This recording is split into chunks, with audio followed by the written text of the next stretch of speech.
And when you say food, that's not food, that's cuisine. When you say cuisine, that's history. So you've got to be a foodie. I mean, if you're not a foodie, why would you be interested in growing stuff?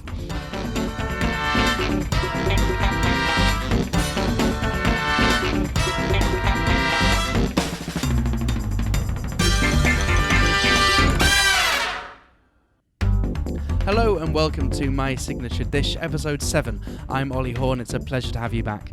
This is the podcast where I speak to talented home cooks, find out their story, what they think about food, and talk about their signature dish. In this episode, I'm speaking to Professor Sayed Azam-Ali. This is actually another remote recording. So, remember a couple of episodes ago, I tried to use this software where I could do my podcast recording remotely, and the software was just rubbish. Well, we're moving to a different bit of software. I mean, you're not interested in this at all, really, are you? But the point is, you'll hear it, and you'll hear that it sounds really good. And I hope that I get emails about positive sound quality in the same volume that I receive emails about negative sound quality. Sayed is actually from London. He spent his childhood in London and he studied in Wales, and then he studied for a PhD at the University of Nottingham, and then he travelled the world. Then his academic career has taken him all over the place, and we discuss some of that travelling and also what he's doing now in Malaysia during this podcast. It's a little bit more, I guess, technical and scientific than some of our other conversations, and I think we spend a little bit less time than I would have liked actually talking about his signature dish, but I learned lots and lots about basically a part of science that I hadn't really thought about before in the course of this interview, and I think that you're going to get something from it too if you're interested about basically the provenance of the food that we're buying in the supermarket. So I hope you enjoy this interview with Professor Sayed. Enjoy!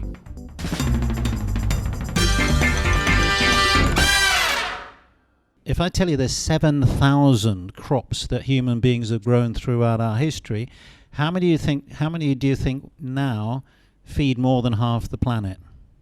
Of 7,000 crops, I would say, I don't know, half? A couple of thousand?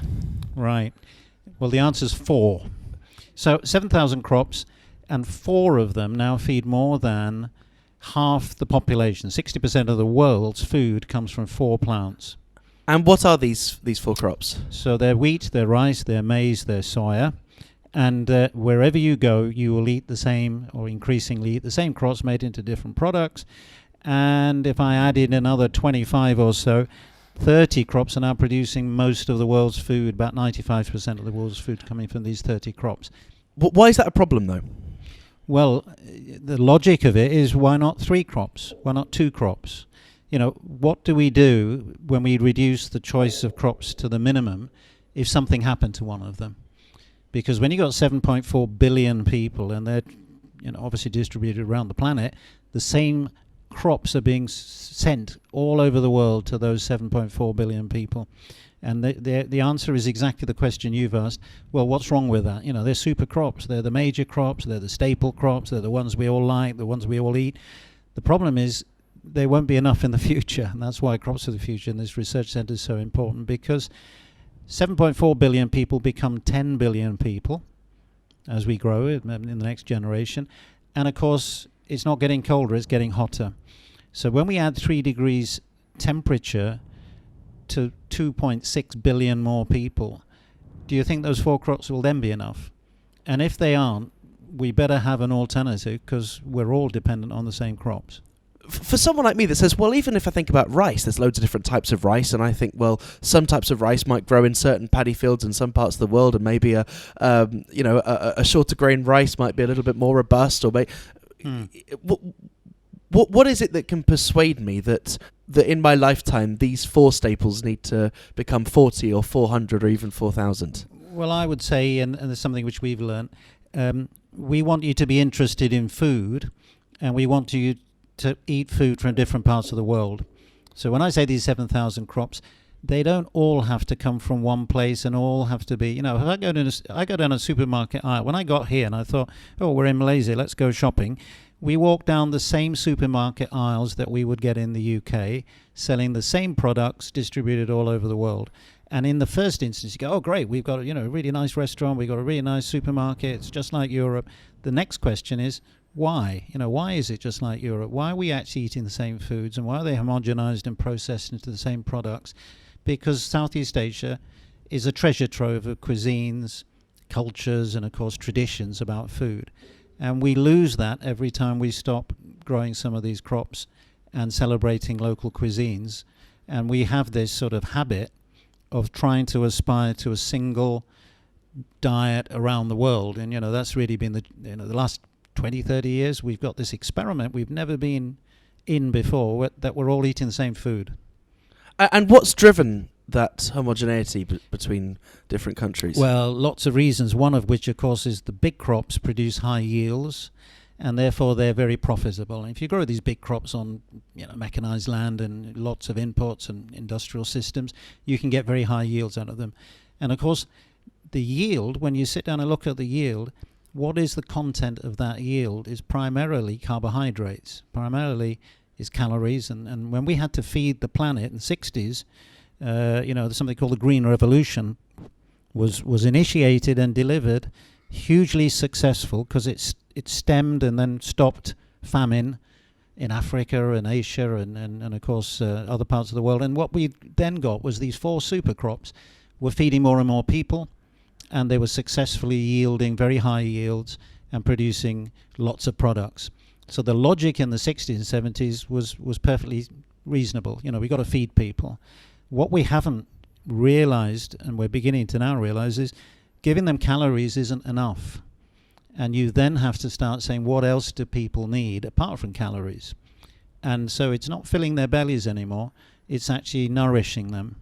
And that's why diversity, for lots of reasons, provides sources of nourishment, sources of nutrition. And of course that leads to interesting foods, because there's only one way. You can make lots of things out of potatoes and wheat and rice and soya, but they're still, the ingredients are the same. You go down the supermarket aisle and see thousands of products, but the ingredients are the same, and that's the risk. So let's go back to your trip to Africa. Which country were you in? I was in Niger, West Africa. And just as an example, and I'll mention this because I worked on an African crop called millet, pearl millet, and French West Africans, of course, aspire to be French. I mean, they look very much at France as their cultural home, and they would wait. And I used to go to the supermarket. I mentioned supermarkets, but I went to the supermarket in Niamey, the capital of Niger, and French West Africans were waiting for the plane to arrive from Paris to bring baguette. So they were bringing French bread to feed West Africans who drove past millet and sorghum and fonio and bambara groundnut and all of these local crops, because they were seen to be poor people's crops. There was a stigma attached to them, whereas aspirational French West Africans wanted French food. So that was the the self-image is a very important part of why people eat food, and that became my experience was really that we were literally driving past all of these local crops because people had driven past them in terms of their cultural identity and aspirations. Because I do wonder with food whether there's a kind of cultural arbitrage that goes on even today. That food that might be a staple or considered kind of poor man's food in one country, all you have to do is take it to the other side of the world and dress it up with a fancy name, put it in a nice bowl, and suddenly it costs £20-30 in an ethnic restaurant. Isn't it funny? Because there's a very good friend of ours called Pierre Thiam, and he's a Senegalese, he's a celebrity chef from Senegal who opened restaurants in New York selling African food, and he started looking at fonio, and he started looking at these crops that I mentioned, these traditional African crops, and because they're being sold in restaurants in New York, French West Africans suddenly want to reclaim them as their foods. So there you go, that's aspirational. And now the reverse psychology is, well, if it's good enough for New Yorkers and they're eating it in top-end restaurants paying top dollar for it, why don't we actually celebrate some of these foods ourselves? Precisely. I noticed this, by the way, with plantain. Plantain wasn't even on my radar until I took a trip to West Africa last year. And I realised it must only be sold in certain ethnic shops in certain parts of London until only recently. And now it's a really kind of fashionable side dish in certain restaurants. And now you're seeing it in, Whole Foods and really middle-class supermarkets. Exactly. And so, I suppose if one impetus for us having biodiversity is simply social status, and that might be better than as good a reason as any other.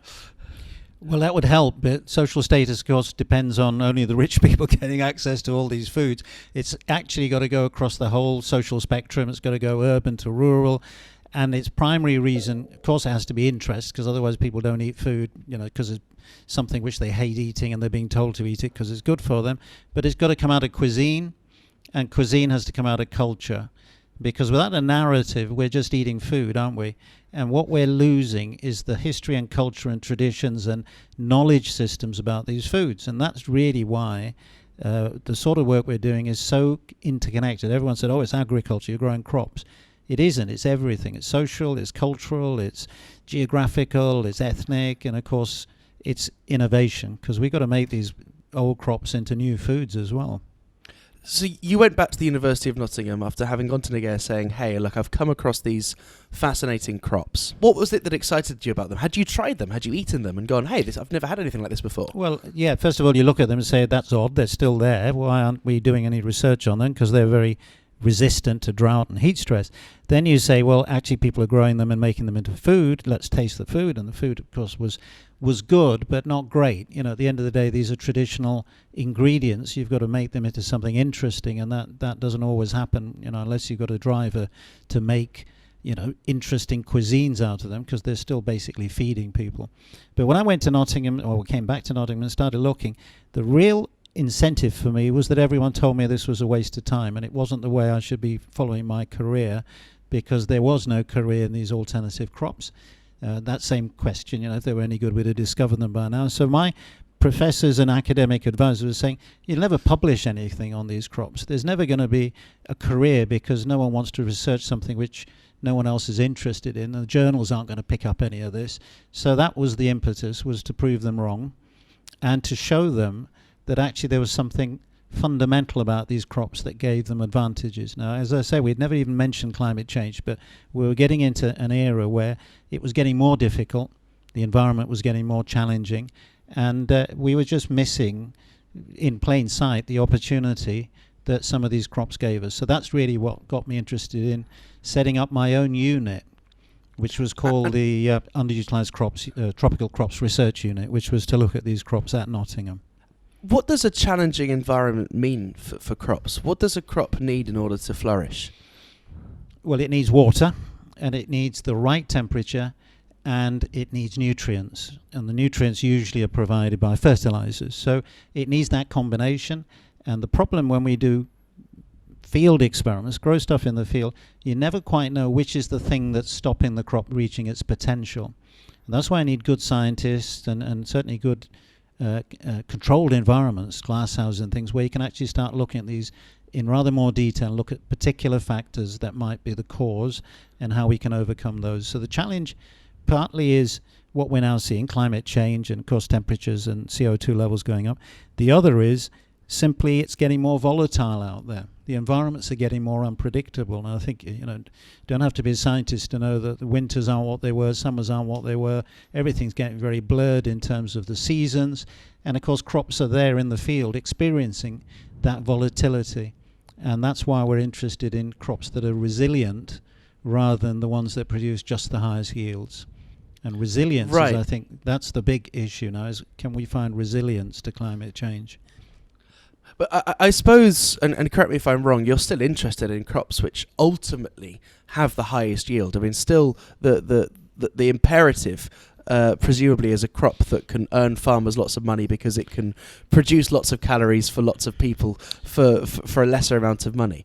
Is that no. still what's driving your research? No, and that is driving research, and that's really what the dynamic now and the shift is to something which we call yield for nutrition. So when you sit down and go, we grew crops for profit, which is perfectly, why should farmers not have profits, and why shouldn't we be producing crops that people can actually sell? But the paradigm was yield for profit, and then you go, well, calories give you the highest yield, so let's grow crops which are what they call staple crops, which are basically calorie crops. Now we're saying actually we've got this huge deficit of nutrition. And so we actually have to grow crops for nutrition. Now, if we had profitable yield for nutrition, we've now got the formula that really addresses the big challenges of our time, which is not food security. And everyone says, oh, it's food security, let's feed people. It's actually nutrition, and bad diets are killing us. And if you start looking at the diets we eat now, which are micronutrient deficient. So if I tell you now that we've got something called hidden hunger, where people are well fed, but they're short of micronutrients, there's sort of zinc and selenium and iron and vitamins in their diet, which is affecting children because children are stunted.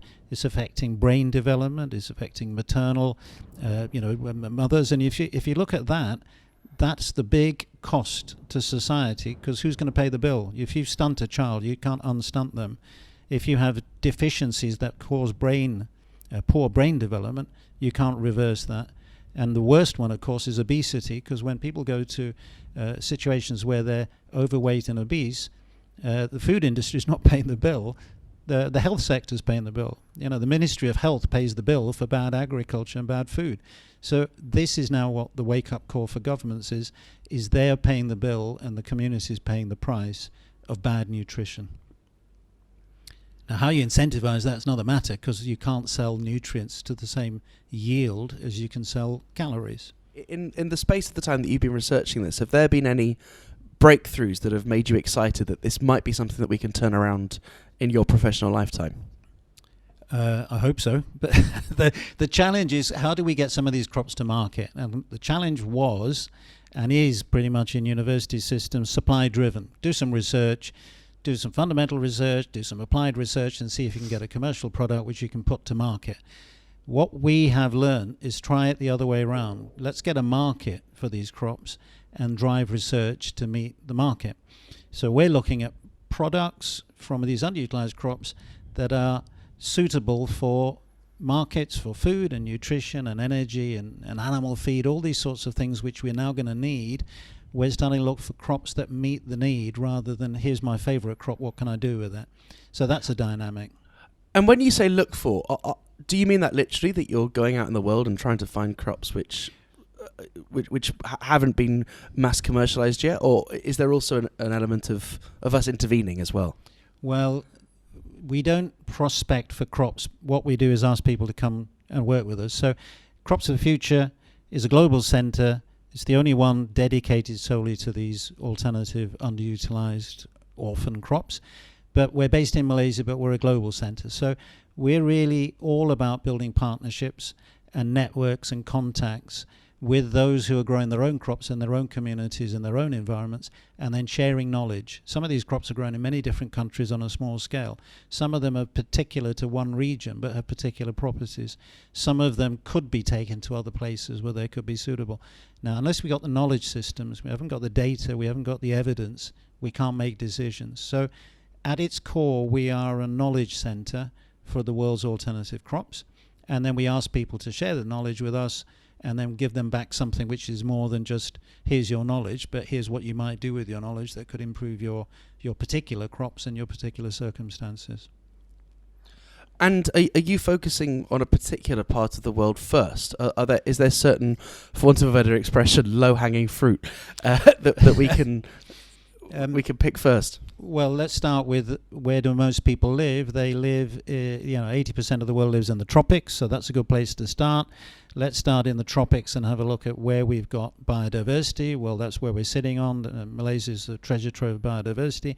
And then let's have a look at parts of the world which are not able to feed themselves because their crops are not succeeding, because the business as usual model, which is, let's grow the big crops all over the world, isn't working for large parts of the world. So there's a lot of incentives there, but it starts with the tropics, because that is the front line for climate change. With respect, Iceland's not going to suffer immediately from climate change, whereas the equator right across the world is, because that's where the temperatures are going to be most extreme. my principle is that we can't depend on other people to grow our food. It was quite fashionable in the 60s and 70s to say we can grow something else, or we got oil, or we got technology. We'll just trade that for food. And now that is a very risky strategy. A, because once food becomes expensive, people will sell it at the price they want to sell it to you, not when you want to buy it, but what they want to sell. Then they're going to distribute it on big ships in huge carbon footprint, supply chains around the world, and you're dependent on that. It's vulnerable, and then it's just boring.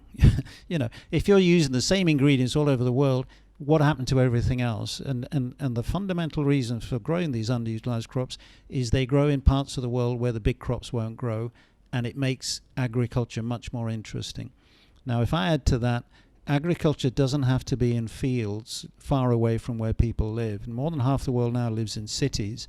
We need two big changes. One is we've got to get away from the idea that farmers are a long way away and old, because our farmers are getting older and they're getting more and more sort of disconnected from the rest of society.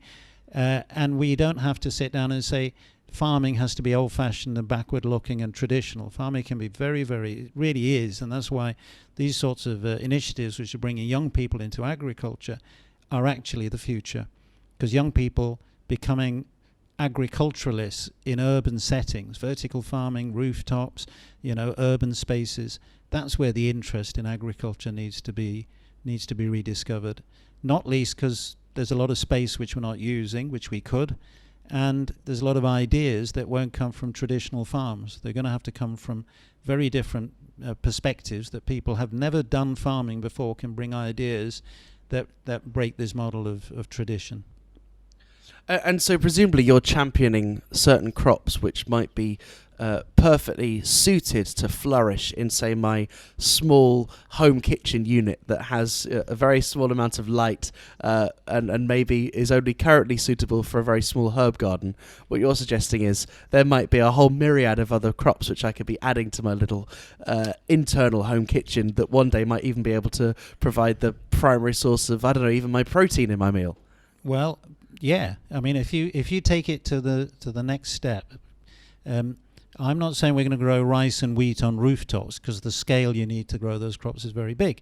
But I am saying you could use urban spaces and vertical farms to grow nutritious ingredients on a small scale, because the nutrition then becomes viable, because it's not yield, it's actually producing something which you want, which is going to be good for you. But take it to the next step. What about flavors? We can grow crops that are actually full of flavor that we can use to add to the big crops. So we can add, say, I'm going to mention these crops because they're the ones we work on, but a crop like moringa, which you won't have yourself probably eaten in Britain, but if you travel around the tropics, moringa's growing almost as a wild plant throughout the tropics, and it's got very high nutrition in its leaves. Now, if you can use those leaves to not just make food, but actually to make value-added products, or to get flavor technology out of it, and even on top of that, aroma, not moringa particularly, but this huge range of plants we've got in the tropics that are aromatic. We use them for things like perfumes, but what about the smell of food? Why doesn't that attract people as an economic driver rather than just the taste of food or the energy content of food? So all sorts of new opportunities in small spaces. And if we add what they call vertical farming, these sorts of, high energy, small scale farms grown in urban spaces and houses even, you could actually use those to grow your herbs and to grow flavor ingredients to add to your to your staple diet. Yeah. And do you see your work as being driven by ultimately an economic imperative that eventually, if it's impossible to continue to produce wheat in the environment that I've been used to producing wheat, then I'm going to have to come to you to say, hey, I can't make any money anymore. Do you have any other alternatives? Or do you think that the market is going to be interested in flavors and textures and new discoveries? Both. I think you've got to say the big crops won't be enough to feed 10 billion people. So which of the crops are we going to grow that add to this very small list of elite crops that we've got? So that's one issue. The other is actually new technologies are available to us that weren't there before, that we can actually get ingredients or extracts from plants that give us all sorts of other opportunities than simply feeding people. So I think there's huge opportunity, especially coming back to where we live, the biodiversity in this part of the world. And when I say biodiversity, Malaysia is home to 1 in 20 plants. 5% of the world's biodiversity comes from Malaysia. And, you know, that's an opportunity. Even if you take the plant kingdom, 500,000 plant species, 7,000 is a very small number of crops, and 4 is what we now depend on for more than half our food. There's something wrong in our arithmetic in terms of not seeing the opportunities that the 7,000, let alone the 500,000, give us. Presumably you don't get into this line of work without being a foodie yourself. Absolutely not. That's right. I mean, that's why people say, oh, it's all about agriculture. And of course, people say, well, that's not food. And of course it is. And when you say food, that's not food, that's cuisine. When you say cuisine, that's history. So you've got to be a foodie. I mean, if you're not a foodie, why would you be interested in growing stuff? So make me jealous. What have you eaten in the course of your work that I might not have had a chance to eat that's been really delicious? Well, I'm going to say my favourite crop that I do research on is called Bambara groundnut. It's called the groundnut of the women in Africa. It's grown in Southeast Asia, Malaysia, Thailand, Indonesia, and we can make wonderful products, which we do make wonderful products from it, and that's nutritious, and it's resilient, and it's tasty, and we can make lots of things which we haven't even started exploring opportunities for that crop.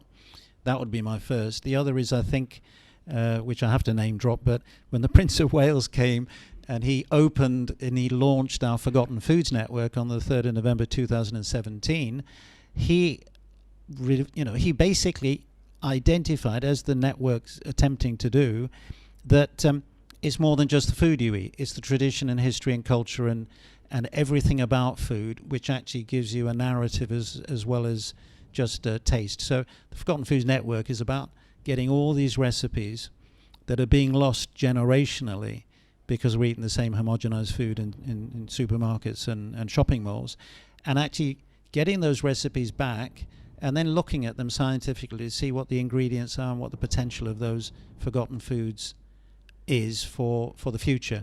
Now that really took us into a very interesting area, because that means your mother, your grandmother, certainly my mother, who's the best cook I've ever known, has got a treasure trove, a library of recipes and dishes that of course won't be passed on because they're in her head. Now if we can get that treasure trove, even if it's just to collect the recipes, that would have been something useful. But imagine if we could use the recipes to see what about those crops and those foods that we could actually see for the future. And have you got any specific examples of recipes which have come into your purview as a result of this Forgotten Foods initiative that you think, oh goodness me, the world has to know about this? I can't give you, and you're going to say, well, yeah, you tell me all about this, but I mean, I can tell you about ingredients, and I can tell you about foods that will be from our traditions and our background, but I'm also interested in cuisines where we have preserved that, and I'll mention Italy as an example. But if you go to Italy, I mean, it's sad to say, and of course it's well known that the British diet is not the most alluring in the world, but that wasn't always the case. You know, there were huge banquets in the medieval times when people had feasts, but actually when I grew up in southeast London, it was really a very, very poor time for food, because school meals were awful, but of course people were the first generation of industrial food, buying sliced bread and processed foods and, what was called Spam. Spam, actually. Spam was there's a forgotten food, but it's not been forgotten because people still eat it. But if you took a curry, it came out of a packet with raisins in it, because that's what, the British thought was a curry. That was the best we could get in terms of diversity. But my mum, from her background, had recipes from the subcontinent, from Iran, from, all over her culinary history. So we were eating these wonderful foods at home. But my friends would know exactly what they ate every day. So when you walked home from school and your schoolmate, you said, what are you going to have for dinner? Oh, Monday we always have leftovers from Sunday. Friday we have fish. The spaghetti was even then in alphabet form. If you remember, it came out of a tin with different letters. So that was the food I grew up with, and it wasn't the one we ate, but it was the one which we were surrounded by. But when I went to Italy, I saw a completely different culture. I saw seasonality. I saw ingredients that were particular to a place. I saw food that came from very simple ingredients but tasted incredible. And that really got me interested in how that culture of food is part of the whole, the whole mindset of Italians is what's their next meal and how good is it going to be? I do want to talk more about Italy because I think, as you know, I recently went on a trip to Italy to film some of this series, and I absolutely fell in love, as I knew I would. But I'd love to talk about this. I wonder how that happened, right? How did it happen that in the UK, kind of the market accepted that it's fine for your food to principally come from a tin? Or, I think about, I don't know, my grandparents would talk about things like smash, so powdered mashed potato, and a Bisto gravy powder. How does it happen that the UK market just accepted this, that the food is going to be coming in a packet or in a tin or in a jar, whereas our continental neighbours, it doesn't seem like they had this same massive transition. Do you reckon it's just that Britain was poorer and this was a way of getting food cheaper? Do you reckon it's that the British didn't care? How did this happen? I wish I knew, and I know that's a whole subject of a whole series of programs, but I think industrialization and the idea that big companies, big industry started with, if you go to Italy now, it's still hard to find a supermarket. There are them, of course they are, but most of the food is bought in local markets, and it's very rarely that the food is coming from outside. It's actually seasonal and regional. And you could go to, we lived in a small village in Italy, and when I went to my colleague and I said, "Where's the best butchers?" The village has got 12 butchers, and it's only 3,000 people. And he'd tell me, "Oh, you go to that place for lamb, you go to that place for beef, you go to that place for chicken. When you go there, they get it from that hill, or they get it from the side of the hill that has got the best grass." And you thought, I could never get that in England. You'd never go to a village and say, how many butchers have we got, and where do they get their beef and their chicken and their lamb from? And that right. The only thing I can think is similar is pubs. I definitely know villages where there will be 4 pubs, and you go to this guy for real ales, this guy for cider, and this one does the best pork scratchings. I'm sure you're right.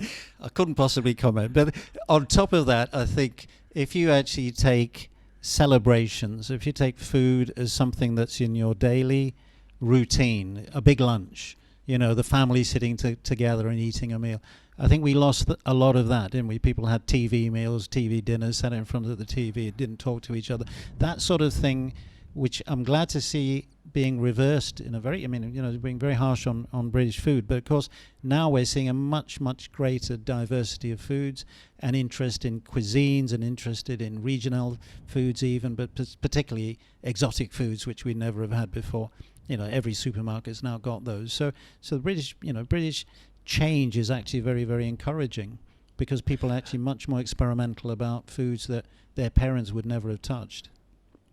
Oh, absolutely. And I can certainly, think of my own experience, that I think that I've even had a positive influence on my own parents, right? Through the virtue that I've been very lucky that I've been able to travel. I've come back and I remember introducing stuff, or bringing some spices from a different country, or having had a meal in a restaurant in a different country and saying, we need to go to this country's restaurant in the UK now, and that ultimately, it's partly to do with the cost, right? I'm sure for my parents it would have been more expensive to get some of the ingredients and food which I've been able to buy, as you said, in a supermarket now. It's maybe partly exposure, and maybe it's also partly about that kind of narrative. The fact that I've had this particular kind of soup from a particular country, and I have some fond memory, and it was explained to me about the story. I'm then more inclined to want to seek it out and make it myself, aren't I? But I think Italy's a very good example. That I think everyone has some kind of positive image of Italian cooking, right? Maybe it's because it's accessible. Maybe it's because it's just nice food, right? Like, how can you argue with putting, cream on or cheese or butter on pasta? Or how can you argue with putting cheese or tomato on bread? What was it that brought you to Italy in the first place? I'll tell you, that's an interesting shows one of the reasons we have to overcome bias. When you eat food, you've got to overcome a resistance before you've even tasted it. I'll give you an example. My Italian experience was was completely transformed when I went to a conference in Portugal, and I met a colleague who later on became to be a very close friend from Italy, from southern Italy. He didn't even say Italy, I'm from the south. But anyway, he said, let's go to a decent restaurant. The ones here are rubbish. Let's go and eat somewhere else. And we went somewhere else, and he said, well, that's not very good either. It's not as good as Italian food. And I said, no, Italian food is all pastas and pizzas, and it's all very heavy and stuff like that. He said, have you ever been to Italy? I said, no. So he said, why don't you come and try it? And that was when the sort of scales lifted from my eyes, because when I went to Bari, when I went to southern Italy, Puglia, and he took me to a restaurant where there was no menu, and he said, what have you got? And they said, well, this is what we've got, and they served it, and the dish I remember, the first one, was sea bass covered in salt. And I thought, this is going to be awful. It's going to taste, there's a whole layer of about an inch thick of granules of salt on top of the fish. And I thought, how is this going to work? And of course, what they do is they remove the salt, and the crust is taken off, and you're left with this wonderful, clean, fresh fish in the middle of it, which is, to die for. And then I said, well, this is incredible. And then, of course, we went to the canteen, even in the institute where we worked, and we discussed the food there, because it was a canteen, but they were serving a wonderful range of local foods and different styles. And I thought, this is completely the opposite of what I imagined Italian food would be. And that was the beginning of it, was just seeing diversity from, not, of course there are pizzas and pastas, and we know that, but there's so much else that you don't get till recently in British Italian restaurants, let's say, which would have been pretty much the stodgy stuff that I grew up with. Yes, and I think that was certainly my experience of going to Rome as well. That, of course, you have your, the standard pastas and pizzas and what have you, but these are kind of, for the Italians, more of a treat food. That they're not necessarily a staple, or if they do have pasta, the portion will be, I don't know, maybe a fifth of what I would get in an equivalent restaurant in the UK. So I suppose these were their principal cultural exports, right? Because presumably they're the cheapest, right? They're the cheapest, and when the Italians went abroad and opened a restaurant, that was the one where they knew they could get a trade by selling, cheap ingredients and getting a profit. But actually, when you go to Italy, the food you get, why the pasta is not going to be a huge dish is because there's so many vegetables on there's antipasti, and there's all the ingredients there that see that you could even miss the pasta course and go straight to the fish, so that the diet there is diverse both on the plate and between the dishes, whereas we have a single plate covered in carbohydrates and protein, and it's all one color. And presumably as well, one reason why Italians, when they open restaurants abroad, maybe they just don't have access to the same ingredients, right? They might not have access to fresh sea bass when they're opening up their New York restaurant or whatever it is. So, do you kind of see Italy as maybe a template for the future, that other countries could be like Italy, with this kind of farm to fork model, with dishes changing according to seasonality rather than kind of personal preference or predictability? Well, yes, but let me go back to a point you just made, which is a very important one. You can't serve poor ingredients well in Italian food. You've got to have very, very good ingredients. So if I said sea bass, if it's frozen and it's come out of a freezer straight onto a plate, it's not going to taste the same as if it's been recently just caught. And so the idea of the ingredients being absolutely fresh, and friends of mine, very close friends of mine in Naples, they'll travel miles to go to the right fishmonger to get the right fish in the right season, so that when they serve it, it's in perfect condition. Now, we're not used to that. We think, well, I'll go to the supermarket and buy some fish, but the selection and the choice is critical for the quality of the food, because the ingredients have to be absolutely top quality. So I think that's one issue. The other, I think, is, yes, it is a template, but it's not a universal template, because Southeast Asia's got wonderful food, South Asia's got wonderful food, Africa has. And the interesting dynamic is the change in food habits isn't coming from the South, it's coming from the North. If you go to Scandinavia, they're all into foraging and ingredients and freshness and quality, and so this idea of a change in diets is not just we've got to have Italian food all over the world, but we've got to have locally sourced ingredients that can make interesting foods where we live. Doesn't have to be all spread from somewhere else.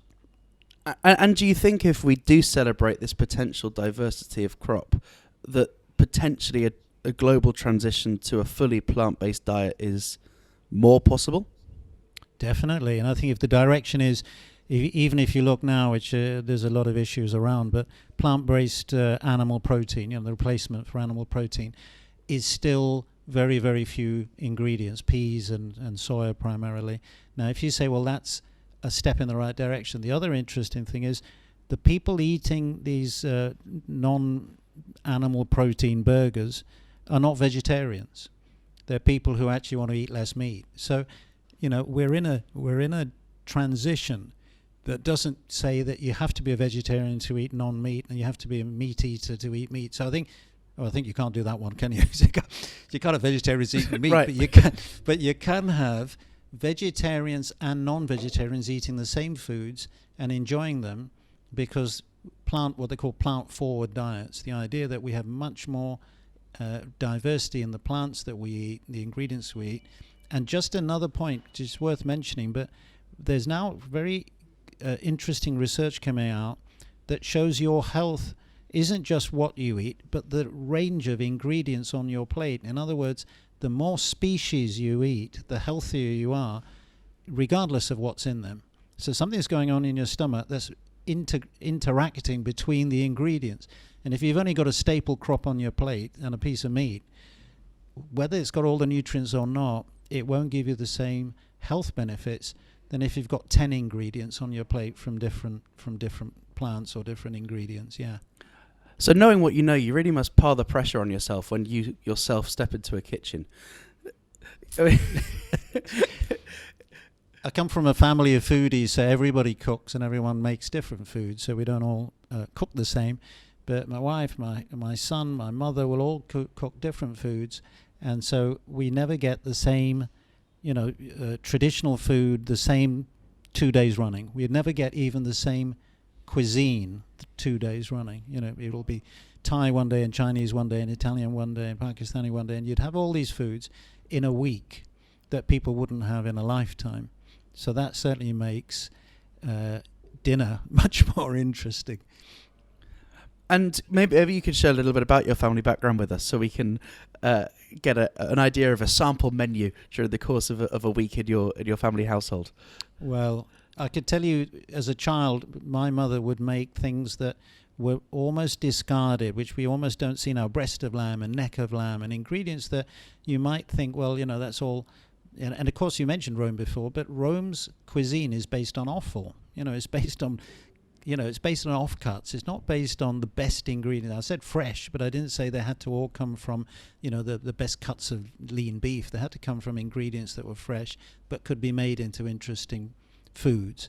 And that's what she taught us, was that the ingredients could be diverse.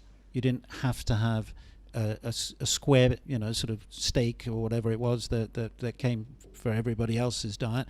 And of course, diversity in family history and culture meant that the foods we ate came from different eras of her life and our lives. So, we've evolved food habits that we probably didn't have when we were young children and teenagers. So I'm fascinated to know what your signature dish is going to be. My guess is it's going to be something Italian inspired. Well, what is it that you're best at? Well, I couldn't compete with my mother's Asian and South Asian food. I couldn't compete with my wife's cakes and English sweets, which are still the best in the world. So you're making a political decision. I made a decision to make Italian my particular interest, and for that, seafood, because that, I think, is the particular speciality. Of course, you can get seafood around the world, but you will never get better seafood cooked in the way the Italians cook it. Again, simple. There's no heavy sauces all over it. There's no cream spread all over the fish. It's actually cooked very, very simply. And if you take spaghetti alla marinara, or take spaghetti alla vongole, the ingredients are basically 3 or 4. There's garlic, there's parsley, and a little bit of extra, say tomatoes, fresh tomatoes, and you put them in. You cook them in spaghetti, or the spaghetti with the seafood. I mean, it's to die for. What else would you want in those ingredients that couldn't be cooked better? So, I mean, typically, typically spaghetti alla marinara has mussels, right? Which unfortunately Yes. I can't eat. Oh, they're my favourite. Oh, really? Right. Well, I mean, I know they're delicious, but I just unfortunately can't eat them without potentially getting sick. Sometimes it's a risk worth taking, right? A particularly good mole frite, I'll give it a go. Yeah, sure. And so, but you're right. I think something you said earlier really resonated with me about Italian food, that it has to be good ingredients. And I think it has to be good ingredients because they're so exposed. Because the kind of the Italian tradition of cooking, certainly what I learnt when I was there, was there's not a lot to do, right? Like you have a kind of a set methodology where, if you're putting garlic in your pasta, you're maybe cooking it for a total of 15 seconds, and unless you've sliced it in the right way, and unless it's in cooked at exactly the right oil or the right temperature, it's going to be ruined. And so it has to be an amazing quality olive oil, and it has to be a good flavorful garlic, because that's the only two things that you're working with. But I don't want to dish. I don't want to compare it with French cuisine, which has its own rules and traditions. But Italian rules are very simple, and as you say, the word exposed, you can't really disguise it with anything. How do you disguise? That's one of the disappointments when you go to an Italian restaurant outside Italy and it's smothered in tomato sauce, so you actually can't taste anything. It's just this big pile of tomato sauce on top of your spaghetti. Whereas in Italy, you wouldn't get that. It would be made with the barest ingredients, fresh, and if you got them wrong, there's no hide. You can't hide from that. And so your spaghetti alla marinara, is this something which you learnt while you were working in Italy, or is this something which you've had to export with you in your travels around the world? I learnt by eating it in Roman restaurants and saying, wow, that's good. Then perhaps peeking into the kitchen, seeing how they cooked it, or then go to Italian friends who describe what they were doing, and then adopting that dish. And then probably wherever I go, that would be the dish that if I really wanted my favourite meal, it would be spaghetti alla marinara, because you can still do it in other parts of the world if you've got the ingredients. I was going to say, it's not a dish which has particularly exotic ingredients, is it? No. And again, the principle there is fresh seafood rather than a particular species of seafood. So when you say, you said mussels, and I agree, but clams. And of course, again, in Southeast Asia, we've got wonderful shellfish. And I think this idea that it's got to be exactly the same wherever you go. The Italians are much more, I can't say the word Catholic, but that's the idea. They are more interested in diversity. And one of my friends once said to me, well, why, Italian friend said, actually, we can eat food from all over the world. It's all in Italian cuisine. So you've got an arrabbiata. You can eat a hot pasta from Sicily, and you can eat a very, very bland pasta from the north, and of course it's all within Italian cuisine. So this idea that cuisine is evolving and adopting and absorbing flavors from around the world is what makes Italian food so interesting as well. So if you were to cook this dish in your current home in Malaysia, would you be making any changes to your recipe based on what you can get locally? Only the sea? No, I wouldn't. I mean, I think you it does depend on which fish you can get and how fresh that is. And even in Italy, it doesn't mean you're always going to get good fish, because seasons, and people will only eat fish in a particular time, not just of season, but a restaurant, you wouldn't eat fish on a Monday. You wouldn't go to a Roman restaurant and order fish, because you know that it's not come straight from the boat. So you go, if we really are selective, you'd sit down and look at the food you eat and try and put it into the context of the season, and try to put it into context of the region and where you are, and then say, right, what have we got?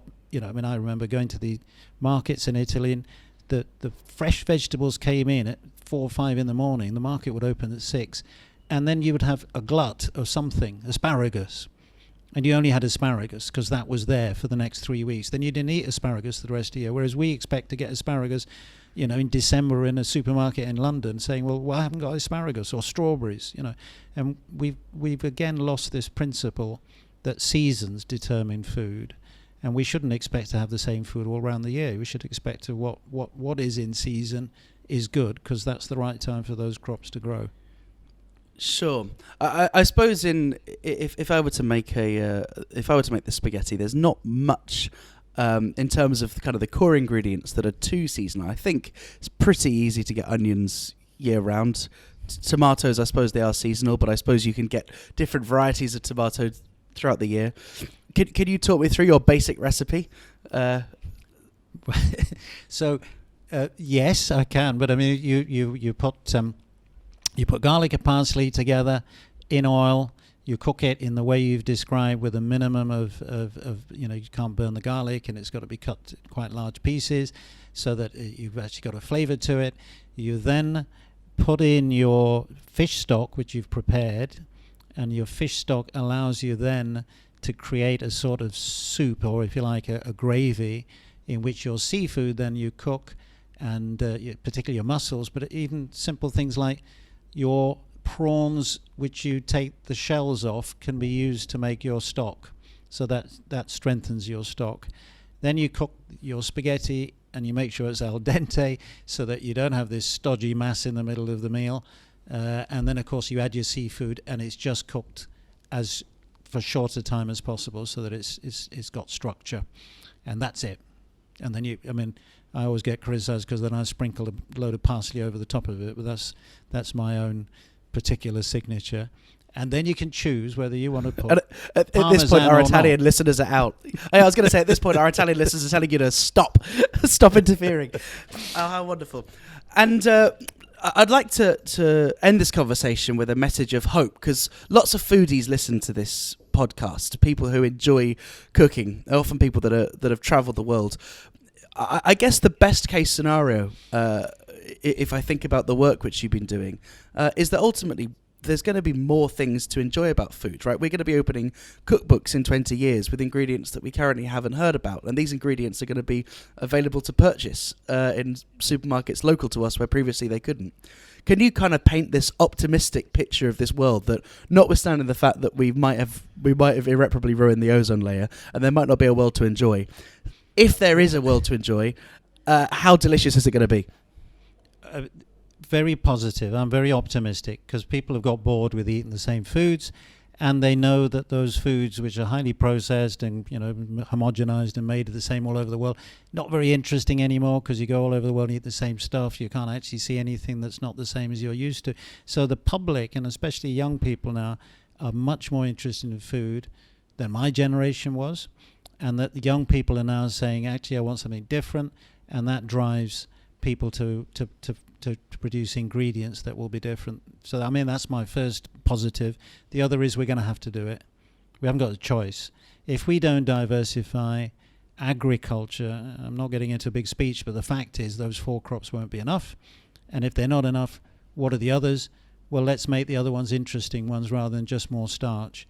Let's make them interesting because they're local, they're seasonal, they're nutritious, and make them into marketable and desirable products. And that means we've got to have cuisines, because we're not just going to make cookies and biscuits out of them. We're going to make a whole range of new foods. And, of course, a place to start is, what did we used to eat before we got into this downward spiral of uniformity and homogenized foods? So that's why I think we have to look at our past. And I would say behind all of that, there's diaspora and there's narrative. We've all got backgrounds, and we shouldn't disguise that. We should celebrate that. And that's where the generational connection can be. Young people learning from their grandmothers about foods that they no longer get, but they'd love to find out about.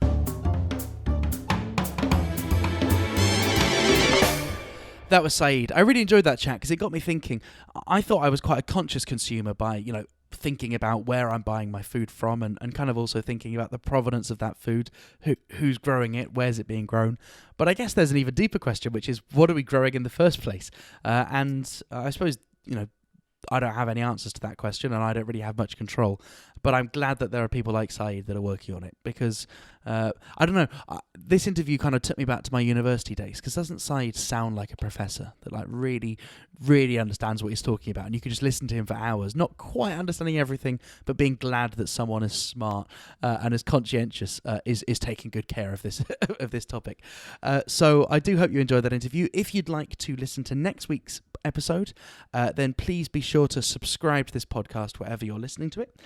And also, if you'd like to get in touch with me, then you can do at podcast@pona.app. That's podcast@pona, Pona.app. All that's left to say is I will see you this time next week.